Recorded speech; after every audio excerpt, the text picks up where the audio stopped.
If you're unsure how to use oil pastels, how to blend them, or where to use them, then you're at the right spot because this video will hopefully answer your questions. This is Sandy and you're watching Sandy's Art Hub. Let's cut to the chase now.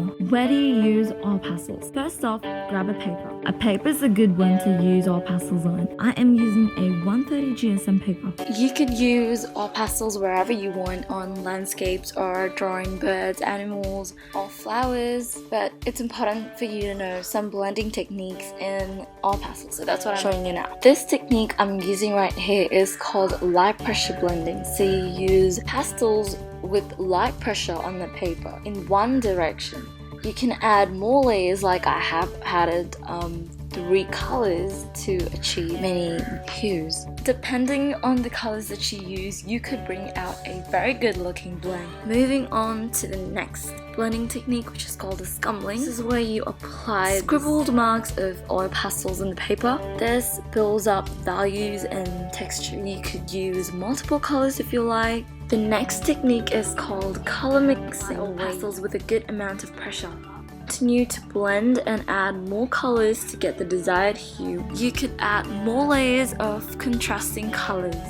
Now this one is a really good technique. It's called Scrafito. You overlap a layer with another layer of different color pastels. So you could either use a light colored one below and a dark one above. So I'm using an orange one below and a black one above. You could also use multicolors for the first layer that you're doing. So instead of orange, you could also have a orange, red, yellow, and many layers that could blend together. After overlapping the second layer on top, you could use a paper clip or a wooden stylus or a toothpick to scrape off or create patterns or design on top of the second layer. Over here I'm using a bobby pin to create circular patterns, and I think it looks fantastic.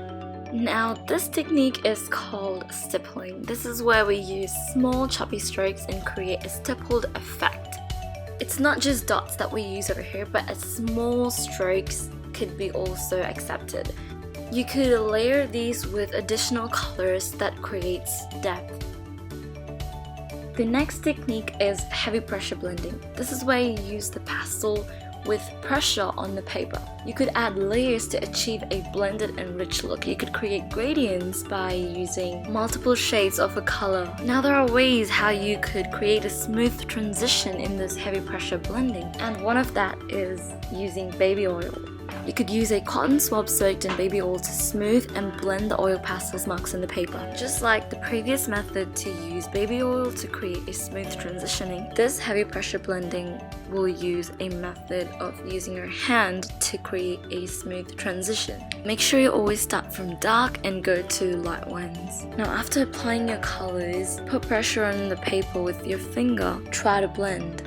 We're using the same colors to create heavy pressure blending technique again, and this time instead of using a finger we're going to use a tissue for smooth transitioning, and we're going to compare. Now you could see that using a paper towel or a tissue creates a smoother blend than using a finger. Well, here's a clip on how to draw a flower with oil pastels. Focusing on the petal first, this is how you start off. Draw the outline of the petal, color inside the petal. Use a darker shade that disperses into the petal. I'm using black inside on top of the red to show the depth of dispersion. I'm adding more darker shades inside so that it could blend out and bring a smooth petal. Using white, I'm smoothing the inside of the petal. I'm adding a few lines inside the petal with the darker shade of pink. Draw a few more petals and apply the same technique as done to the first petal. And there you go. Thank you so much for watching, guys. I hope you got what you looked for. If you liked the video, click the like button as well as the subscribe button to see more videos from me.